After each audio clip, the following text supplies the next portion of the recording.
Hi ಕಲ್ಪಾಸ್ ಚಾನಲ್ಗೆ ಎಲ್ಲರಿಗೂ ಸ್ವಾಗತ. ನಾನಿವತ್ತು ತುಂಬ ಮೃದುವಾದಂತಹ ಒಂದೇ ಹಿಟ್ಟಿನಲ್ಲಿ 3 ತರಹದ ಚಪಾತಿ ಹಾಗೂ ಬೆಳ್ಳುಳ್ಳಿ ಖಾರ ಯಾವ ರೀತಿ ಮಾಡೋದು ಅಂತ ತೋರಿಸ್ತಾ ಇದ್ದೀನಿ. ನೋಡ್ಕೊಳ್ಳೋಣ ಬನ್ನಿ. ಮೊದಲಿಗೆ ಇಲ್ಲಿ ಅರ್ಧ kg ಗೋಧಿ ಹಿಟ್ಟನ್ನು ತೊಗೊಂಡಿದ್ದೀನಿ. ಅದಕ್ಕೆ ರುಚಿಗೆ ತಕ್ಕಷ್ಟು ಉಪ್ಪು ಹಾಕ್ಕೊಳ್ತಾ ಇದ್ದೀನಿ, ಒಂದು 1/4 ಸ್ಪೂನ್ನಷ್ಟು. 2 ಸ್ಪೂನಿನಷ್ಟು ಎಣ್ಣೆ ಹಾಕ್ಕೊಂಡು ಕ್ಲೀನಾಗಿ ಕಲಿಸ್ಬಿಟ್ಟು ಆಮೇಲೆ ಸ್ವಲ್ಪನೇ ನೀರು ಹಾಕ್ಕೊಂಬಿಟ್ಟು ಇದನ್ನು ಕಲಿಸ್ಕೋಬೇಕು. ಒಟ್ಟಿಗೆ ತುಂಬ ನೀರು ಹಾಕ್ಕೋಬಾರ್ದು. ನೋಡಿ ಎಷ್ಟು ಬೇಕಾಗುತ್ತೆ ಅಂದ್ಬಿಟ್ಟು ಸ್ವಲ್ಪನೇ ಹಾಕ್ಕೊಂಡು ಕಲಿಸ್ಕೊಳ್ಳೋದ್ರಿಂದ ತುಂಬ ಮೃದುವಾಗಿ ಇದು ಆಗುತ್ತೆ. ನೋಡಿ, ಕೊನೆಯಲ್ಲಿ ನಾನು ಕೈಯಲ್ಲಿ ಸ್ವಲ್ಪ ಹಾಕ್ಕೊಂಬಿಟ್ಟು ಈ ರೀತಿ ಹಾಕಿ ಎಲ್ಲ ಕ್ಲೀನಾಗಿ ಮಿಕ್ಸ್ ಮಾಡಿ ಕಲಿಸ್ಕೊಂಡಿದ್ದೀನಿ. ನೋಡಿ, ಸರಿಯಾದ ಹದಕ್ಕೆ ಕಲಿಸ್ಕೋಬೇಕು. ಈ ರೀತಿ ಮೃದುವಾಗಿ, ತುಂಬ ಗಟ್ಟಿಯಾಗಿ ಕಲಿಸ್ಕೊಂಡ್ರು ಚಪಾತಿ ಸ್ಮೂತಾಗಿ ಬರೋದಿಲ್ಲ. ಚೆನ್ನಾಗಿ ನಾದಬೇಕು. ಇದನ್ನು ಒಂದು 5ರಿಂದ 10 ನಿಮಿಷಗಳ ಕಾಲ ಈ ರೀತಿ ಚೆನ್ನಾಗಿ ನಾದಿದ್ರೆ ಚಪಾತಿ ತುಂಬ ಚೆನ್ನಾಗಿ ಬರುತ್ತೆ. ಒಂದು ಅರ್ಧ ಗಂಟೆ ನಾನು ನೆನೆಯೋದಕ್ಕೆ ಇಟ್ಟಿದ್ದೆ, ಹಾಗೆ ಮುಚ್ಚಿಬಿಟ್ಟು. ನೋಡಿ, ಇವಾಗ ತೆಗೆದಿದ್ದೀನಿ.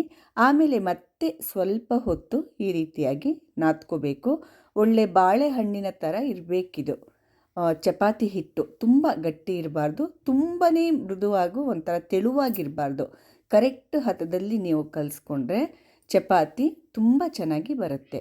ಇವಾಗ ನೋಡಿ, ಚಪಾತಿ ಮಣೆ ಇಟ್ಕೊಂಡು ಅದ್ರ ಮೇಲೆ ಗೋಧಿ ಹಿಟ್ಟನ್ನು ನಾನು ಉದುರಿಸ್ಕೊಂಡ್ಬಿಟ್ಟು ಚಪಾತಿ ಹರ್ಕೊಳ್ತಾ ಇದ್ದೀನಿ. ನೋಡಿ, double layer chapati, 2 layer chapati ಹರಿತಾ ಇದ್ದೀನಿ. ಅದಕ್ಕೋಸ್ಕರ ಈ ರೀತಿ ಉದ್ದವಾಗಿ ಸ್ವಲ್ಪ ಈ ರೀತಿ ಲಟ್ಟಿಸ್ಕೋಬೇಕು.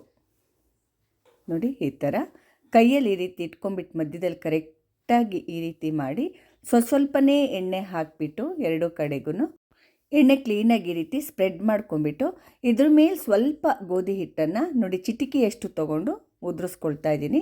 ಆಮೇಲೆ ಫೋಲ್ಡ್ ಮಾಡ್ಕೋಬೇಕು. ಈ ರೀತಿಯಾಗಿ ಮಡಚ್ಕೊಂಡು ದುಂಡಗೆ ಮಾಡ್ಕೋಬೇಕು. ಇದನ್ನು ನೀಟಾಗಿ ದುಂಡಗೆ ಈ ರೀತಿಯಾಗಿ ಮಾಡ್ಕೋಬೇಕು. ಮತ್ತೆ ಗೋಧಿ ಹಿಟ್ಟನ್ನು ಉದುರಿಸ್ಕೊಳ್ತಾ ಇದ್ದೀನಿ. ನೋಡಿ, ಮೇಲೆ ಕೆಳಗೆ ಎಲ್ಲ ಇದನ್ನು ದುಂಡಗೆ ಹರ್ಕೋಬೇಕು. ಇವಾಗ ಲಟ್ಟಿಸ್ಕೋಬೇಕು. ನೋಡಿ, ಈ ಥರ ತುಂಬ ಸುಲಭ ಮಾಡೋದು, ಆದರೆ ತುಂಬ ಸ್ಮೂತಾಗಿ ಚೆನ್ನಾಗಿರುತ್ತೆ. ಇದೇ ಥರ ಮಾಡಿ ಹಂಚು ಕಾಯಕ್ಕಿಟ್ಟಿದ್ದೆ ನೋಡಿ ನಾನು ಮೊದಲೇ, ಅದಕ್ಕೆ ನಾನು ಚಪಾತಿ ಹಾಕ್ಕೊಳ್ತಾ ಇದ್ದೀನಿ. ಸ್ವಲ್ಪ ಈ ರೀತಿ ಬಬಲ್ಸ್ ಬಂದ ಕೂಡಲೇ ತಿರುವಿ ಹಾಕ್ಕೋಬೇಕು. ಮೀಡಿಯಮ್ ಫ್ಲೇಮ್ನಲ್ಲೇ ಮಾಡ್ಕೊಳ್ಳಿ, ಮೀಡಿಯಮ್ಗಿನ್ನ ಸ್ವಲ್ಪ ಕಡಿಮೆ ಇರಲಿ. ಮತ್ತು ಈ ಕಡೆ ತಿರುವಿ ಹಾಕ್ಕೊಂಡಿದ್ದೀನಿ. ನೋಡಿ, ಬೇಕಿದ್ದರೆ ಮಾತ್ರ ಸ್ವಲ್ಪ ಎಣ್ಣೆನ ಹಚ್ಕೊಳ್ಳಿ. ನಾನು ಎಣ್ಣೆ ಹಚ್ಕೊಳ್ತಾ ಇದ್ದೀನಿ. ನೋಡಿ, ಸ್ವಲ್ಪ ಎಣ್ಣೆನ ನಾವು ಸವರ್ಕೊಳ್ತಾ ಇದ್ದೀನಿ. ಈಗ ತಿರುವಿ ಹಾಕ್ಕೊಳ್ಳೋಣ. ಯಾವ ರೀತಿ ಉಬ್ಬುತ್ತೆ ನೋಡಿ, ಈ ರೀತಿ ಉಬ್ಬಿದ್ರೆ ಚಪಾತಿ ತುಂಬ ಸ್ಮೂತಾಗಿ ಸಂಜೆವರೆಗಿಟ್ಟರೂ ಕೂಡ ಇದು ಗಟ್ಟಿಯಾಗೋದಿಲ್ಲ, ತಿನ್ನೋದಕ್ಕೆ ತುಂಬ ಚೆನ್ನಾಗಿರುತ್ತೆ. ಮತ್ತು ಈ ಕಡೆ ತಿರುವಿ ಹಾಕಿದ್ನಲ್ವ, ಅದಕ್ಕೂ ಕೂಡ ಎಣ್ಣೆನ ನಾನು ಸವರ್ಕೊಂಡಿದ್ದೀನಿ. ನೋಡಿ, ಕ್ಲೀನಾಗಿ ಬೇಯಿಸ್ಕೋಬೇಕು. ಒಟ್ಟಿನಲ್ಲಿ ಚಪಾತಿ ಚೆನ್ನಾಗಿ ಬೇಯಬೇಕು. ನೋಡಿ, ಮೀಡಿಯಮ್ ಫ್ಲೇಮ್ನಲ್ಲೇ ನಾನು ಬೇಯಿಸ್ಕೊಳ್ತಾ ಇದ್ದೀನಿ. 2 ಕಡೆ ಕೂಡ ಚೆನ್ನಾಗಿ ಬೆಂದಿದೆ. ಈಗ ಡಬಲ್ ಲೇಯರ್ ಚಪಾತಿ ರೆಡಿ ಆಯಿತು.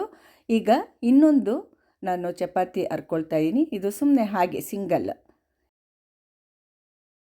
ಮಾಮೂಲಿ ಚಪಾತಿ ಮಾಡ್ತಾಯಿದ್ದೀನಿ. ಇದನ್ನು ಮಡಚ್ಕೊಳ್ಳೋಕ್ಕೆಲ್ಲ ಹೋಗ್ತಾ ಇಲ್ಲ. ನೋಡಿ, ಸಿಂಗಲ್ ಲೇಯರ್ ಹರ್ಕೊಳ್ತಾ ಇದ್ದೀನಿ. ದುಂಡಕ್ಕೆ ಈ ರೀತಿ ಹರ್ಕೋಬೇಕು. ಅರ್ದಿದ್ದೀನಿ ನೋಡಿ, ಇಷ್ಟು ದಪ್ಪವಾಗಿ ಹರ್ಕೊಂಡಿದ್ದೀನಿ. ತೆಳುವಾಗೇ ಹಂಚಿನ ಮೇಲೆ ಹಾಕ್ತಾ ಇದ್ದೀನಿ. ಇದನ್ನು ಕೂಡ ಮೀಡಿಯಮ್ ಫ್ಲೇಮ್ನಲ್ಲೇ ನಾವು ಬೇಯಿಸ್ಕೋಬೇಕಾಗತ್ತೆ. ಸ್ವಲ್ಪ ಬೆಂದ ಕೂಡಲೇ ತಿರುವಿ ಹಾಕಬೇಕು. ಇದನ್ನು ಹಾಕಿ ಸ್ವಲ್ಪ ಹೊತ್ತಿಗೆಲ್ಲ ತಿರುವಿ ಹಾಕಿ ಎಣ್ಣೆ ಸವರ್ಕೊಂಡಿದ್ದೀನಿ. ನೋಡಿ, ಬೇಕಿದ್ರೆ ಮಾತ್ರ ಎಣ್ಣೆ ಸವರ್ಕೊಳ್ಳಿ, ಇಲ್ಲ ಅಂದರೆ ಬೇಡ. ಈ ರೀತಿ ಉಬ್ಬಬೇಕು ಪ್ರತಿಯೊಂದು ಚಪಾತಿನೂ, ಆವಾಗ ತುಂಬ ಸ್ಮೂತಾಗಿರುತ್ತೆ. ನಾನು ಮೊದಲಿಗೆ ನಿಮಗೆ ತೋರಿಸ್ದೆ ಅಲ್ವ ಯಾವ ರೀತಿ ಕಲಿಸ್ಕೋಬೇಕು ಎಲ್ಲ, ಅದೇ ರೀತಿ ಮಾಡ್ಕೊಳ್ಳಿ. ಚಪಾತಿ ತುಂಬ ಚೆನ್ನಾಗಿ ಬರುತ್ತೆ. ನೋಡಿ, ಎಷ್ಟು ಚೆನ್ನಾಗಿ ಉಬ್ಬುತ್ತಿದೆ ಅಂತ. ಈ ಕಡೆ ಕೂಡ ಸ್ವಲ್ಪ ಎಣ್ಣೆ ಸವರ್ಕೊಳ್ತಾ ಇದ್ದೀನಿ ನಾನು, ಆಪ್ಷನಲ್ ಎಣ್ಣೆ ಮಾತ್ರ. 2 ಕಡೆ ಕೂಡ ಚೆನ್ನಾಗಿ ಬೇಯಿಸ್ಕೊಂಡ್ರೆ ತುಂಬ ಒಳ್ಳೆಯದು ಚಪಾತಿನ. ಈಗ ನೋಡಿ, ಇದು ಕೂಡ ರೆಡಿ ಆಯಿತು. ತುಂಬ ಸ್ಮೂತ್ ಇರುತ್ತೆ ಈ ಚಪಾತಿ ಕೂಡ. ಇದು ರೆಡಿ ಆಯಿತು. ಇವಾಗ ಇನ್ನೊಂದು ಚಪಾತಿ ಅದೇ ರೀತಿ ನಾನು ಲಟ್ಟಿಸ್ಕೊಳ್ತಾ ಇದ್ದೀನಿ. ನೋಡಿ, ಇದು ಪದರ ಚಪಾತಿ. ಸ್ವಲ್ಪ ನಾವು ಲಟ್ಟಿಸ್ಕೊಂಡ್ಬಿಟ್ಟು ಅದರ ಮೇಲೆ ಒಂದೇ ಒಂದು ಸ್ವಲ್ಪ ಎಣ್ಣೆ ಹಾಕ್ಕೊಂಡು ಸ್ಪ್ರೆಡ್ ಮಾಡಿಕೊಂಡು ಅದರ ಮೇಲೆ ಗೋಧಿ ಹಿಟ್ಟನ್ನು ಈ ರೀತಿ ಉದುರಿಸ್ಕೊಂಡ್ಬಿಟ್ಟು ಮಡಚ್ಕೊಂಡು ಮತ್ತೆ ಒಂದು ಸ್ವಲ್ಪ ಎಣ್ಣೆ ಹಚ್ಕೊಳ್ತಾ ಇದ್ದೀನಿ. ನೋಡಿ, ಮತ್ತು ಗೋಧಿ ಹಿಟ್ಟನ್ನು ಉದುರಿಸ್ಕೊಳ್ತೀನಿ. ಇವಾಗ ಸ್ವಲ್ಪ ಉದುರಿಸ್ಕೊಂಡ್ರೆ ಸಾಕು, ಜಾಸ್ತಿ ಬೇಡ. ಮತ್ತು ಈ ರೀತಿ ನೋಡಿ ಮಡಚ್ಕೊಂಡ್ಬಿಟ್ಟು ಅದೇ ಥರ ನಾನು ಹಿಟ್ಟನ್ನು ಉದುರಿಸ್ಕೊಂಡಿದ್ದೀನಿ. ಕೆಳಗೆ ಮೇಲೆ ಎಲ್ಲ ಹಿಟ್ಟು ತುಂಬ ಹಾಕ್ಕೊಂಡು ಅರಿಯೋದಕ್ಕೆ ಹೋಗಬೇಡಿ. ಅರಿಯೋದಕ್ಕೆ ಎಷ್ಟು ಬೇಕಾಗುತ್ತೋ ಅಷ್ಟು ಮಾತ್ರ, ಸ್ವಲ್ಪ ಕಡಿಮೆನೇ ಇರಲಿ. ಆವಾಗ ಚಪಾತಿ ಸುಡೋದಕ್ಕೆಲ್ಲ ನಮಗೆ ಚೆನ್ನಾಗುತ್ತೆ, ಹೊರಟಾಗಲ್ಲ ಚಪಾತಿ. ಈಗ ನೋಡಿ ಟ್ರಯಾಂಗಲ್ ಶೇಪೇ ನಾನು ಇದನ್ನು ಹರ್ಕೊಂಡಿದ್ದೀನಿ. 2 ದುಂಡಗಾಯ್ತಲ್ವ, ಇದೊಂದು ಟ್ರಯಾಂಗಲ್ ಇರಲಿ ಅಂತ. ಸ್ವಲ್ಪ ಬೆಂದ ಕೂಡಲೇ ಚೂರು ಬಬಲ್ಸ್ ಬಂತು ನೋಡಿ, ತಿರುವಿ ಹಾಕ್ಕೋಬೇಕು. ಇದಂತೂ ತುಂಬ ಚೆನ್ನಾಗಿರುತ್ತೆ. ಈ ಥರ ಚಪಾತಿ ಕೂಡ 3 ಲೇಯರ್ ಬರುತ್ತೆ, 3ರಿಂದ 4 ಲೇಯರ್ ಇರುತ್ತಿದ್ದು. ತುಂಬ ಟೇಸ್ಟಿಯಾಗಿ, ತುಂಬ ಸ್ಮೂತಾಗಿ ಚೆನ್ನಾಗಿರುತ್ತೆ. ಸ್ವಲ್ಪ ಎಣ್ಣೆ ಸವರ್ಕೊಂಡು ತಿರುವಿ ಹಾಕ್ಕೊಂಡಿದ್ದೀನಿ ನೋಡಿ. ಈ ಕಡೆ ಕೂಡ ಸ್ವಲ್ಪ ಎಣ್ಣೆ ಹಚ್ಕೊಳ್ತಾ ಇದ್ದೀನಿ. ಎಣ್ಣೆ ಆಪ್ಷನಲ್ಲು, ಈ ರೀತಿ ಸುಡುವಾಗ ಎಣ್ಣೆ ಹಚ್ಚದೇ ಇದ್ದರೂ ಕೂಡ ನಡೆಯುತ್ತೆ. 3 ಥರದ ಚಪಾತಿನೂ ಇವಾಗ ರೆಡಿ ಆಯಿತು. ಇದು ಮೊದಲು ಮಾಡ್ಕೊಂಡಿದ್ದೆ ನೋಡಿ, ಡಬಲ್ ಲೇಯರ್ ಚಪಾತಿ, ಅದು ಇದು ನೋಡಿ ಎಷ್ಟು ಚೆನ್ನಾಗಿ ಲೇಯರ್ ಬಂದಿದೆ ನೋಡಿ, 2 ಲೇಯರು. ಅಷ್ಟೇ ಸ್ಮೂತ್ ಇರುತ್ತೆ, ತುಂಬ ಸ್ಮೂತಾಗಿರುತ್ತೆ. ಇವಾಗ ಇನ್ನೊಂದು ಚಪಾತಿ, ಇದು 3 ಲೇಯರು ಲಾಸ್ಟಲ್ಲಿ ಲಟ್ಟಿಸ್ಕೊಂಡಲ್ಲ ಅದು ನೋಡಿ. ನೋಡಿ 1 2 3. ಆ ಮಧ್ಯದ ಬೇಕಾದರೆ ಇನ್ನೂ ಒಂದು ಲೇಯರ್ ಬರುತ್ತದು, ನಾವು ನಿಧಾನವಾಗಿ ಬಿಡಿಸಿದ್ರೆ. ಇದು ಕೂಡ ತುಂಬ ಸ್ಮೂತ್ ಇರುತ್ತೆ, ತಿನ್ನೋದಕ್ಕೆ ಅಷ್ಟು ಚೆಂದ ಈ ಚಪಾತಿ ಕೂಡ.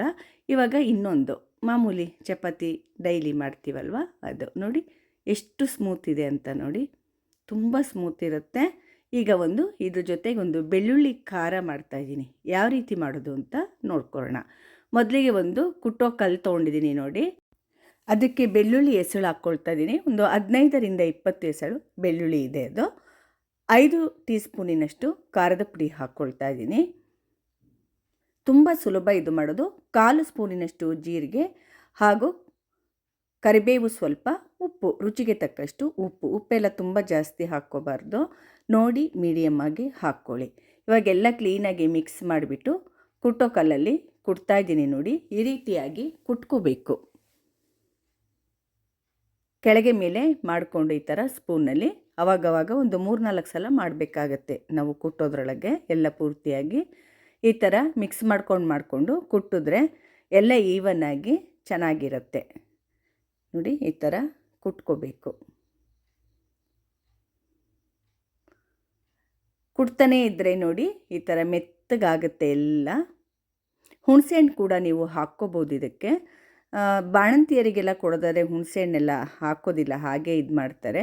ನಾವು ಮಾಮೂಲಿ ತಿನ್ನೋದಾದರೆ ಸ್ವಲ್ಪ ಹುಣಸೆಹಣ್ಣು ಹಾಕಿ ಕೂಡ ಇದನ್ನು ಕುಟ್ಕೋಬೋದು. ಶೀತ ಕೆಮ್ಮು ಎಲ್ಲ ಇದ್ದಾಗ ಹುಣಸೆಹಣ್ಣನ್ನು ಅವಾಯ್ಡ್ ಮಾಡಿ, ಹಾಗೆ ಮಾಡ್ಕೊಳ್ಳಿ, ಶೀತಕ್ಕೆ ತುಂಬ ಒಳ್ಳೆಯದಿದು. ಇವಾಗ ನೋಡಿ 2 ಟೇಬಲ್ ಸ್ಪೂನ್ನಷ್ಟು ಎಣ್ಣೆ ಕಾಯೋದಕ್ಕೆ ಇಟ್ಟಿದ್ದೆ. ಎಣ್ಣೆ ಕಾಯ್ದ ನಂತರ ಗ್ಯಾಸ್ ಆಫ್ ಮಾಡಿಬಿಟ್ಟು ನಾನು ಅದನ್ನು ಪೂರ್ತಿ ತಣ್ಣಗಾಗಲು ಬಿಟ್ಟಿದ್ದೆ. ಈಗ ತಣ್ಣಗಾದ ಮೇಲೆ ನಾನು ಈ ಖಾರ ಎಲ್ಲ ಅದಕ್ಕೆ ಹಾಕ್ಕೊಳ್ತಾ ಇದ್ದೀನಿ, ಬೆಳ್ಳುಳ್ಳಿ ಖಾರ ಎಲ್ಲ. ನೀವು 1 ವರ್ಷ ಇಟ್ಟರೂ ಕೂಡ ಈ ಖಾರ ಹಾಳಾಗೋದಿಲ್ಲ. ಹುಣಸೆಹಣ್ಣು ಹಾಕ್ಕೊಂಡ್ರೂ ಕೂಡ ಚೆನ್ನಾಗಿರುತ್ತೆ. ಇಲ್ಲ ಅಂದರೆ ನೀವು ಊಟ ಮಾಡುವಾಗ ರೊಟ್ಟಿ, ಚಪಾತಿ, ದೋಸೆ, ಇಡ್ಲಿ, ಅನ್ನ ಎಲ್ಲದಕ್ಕೂ ಹೊಂದಿಕೆ ಆಗುತ್ತೆ ಇದು. ನೀವು ಅನ್ನಕ್ಕೆ ಬೇಕಾದ್ರೆ ಮೊಸರು ಜೊತೆ ಕಲಿಸ್ಕೋಬೋದು, ರೊಟ್ಟಿ ಚಪಾತಿ ಕೂಡ ನೀವು ಕಲಿಸ್ಕೊಂಡು ಮೊಸರು ಜೊತೆ ತಿನ್ಬೋದು. ಮೊಸರು ಜೊತೆ ಇದನ್ನು ಖಾರ ಕಲಿಸ್ಕೊಂಡ್ಬಿಟ್ಟು ತುಂಬ ಟೇಸ್ಟಿಯಾಗಿರುತ್ತೆ, ಹಾಗೆ ಕೂಡ ತಿನ್ಬೋದು. ನೀವು ಒಂದು ಸಲ ಮಾಡಿಟ್ಕೊಂಡ್ರೆ ನಿಮಗೆ ಏನೂ ಇಲ್ಲ ಮನೇಲಿ ಅಂದಾಗ ಇಂಥವೆಲ್ಲ ತುಂಬ ಉಪಯೋಗಕ್ಕೆ ಬರುತ್ತೆ. ಶೀತ ಕೆಮ್ಮು ಆದಾಗಂತೂ ಈ ಥರ ಖಾರ ತುಂಬಾ ಒಳ್ಳೆಯದು ನೋಡಿ. ಖಾರ ಇವಾಗ ರೆಡಿ ಆಯಿತು, ಬೆಳ್ಳುಳ್ಳಿ ಖಾರ ಇವಾಗ ರೆಡಿ ಆಯಿತು. ನಿಮಗೆಲ್ಲ ಈ ಬೆಳ್ಳುಳ್ಳಿ ಖಾರ ಹಾಗೂ ಸ್ಮೂತ್ ಚಪಾತಿ, ಮೃದುವಾದ ಚಪಾತಿ ತುಂಬ ಇಷ್ಟ ಆಗಿದೆ ಅಂದ್ಕೊಂಡಿದ್ದೀನಿ. ದಯವಿಟ್ಟು ನನ್ನ ಚಾನಲ್ಗೆ ಸಬ್ಸ್ಕ್ರೈಬ್ ಆಗೋದನ್ನು ಖಂಡಿತವಾಗಿ ಯಾರೂ ಮರೆಯಬೇಡಿ. ಲೈಕ್ ಮಾಡಿ, ಶೇರ್ ಮಾಡಿ ಹಾಗೂ ಕಮೆಂಟ್ಸ್ ಮೂಲಕ ತಿಳಿಸಿ ಅಂತ ಹೇಳ್ತಾ ಎಲ್ಲರಿಗೂ ನನ್ನ ಧನ್ಯವಾದಗಳು. ಮುಂದಿನ ರೆಸಿಪಿಯೊಂದಿಗೆ ಮತ್ತೆ ಬರ್ತೇನೆ. ನಮಸ್ಕಾರ.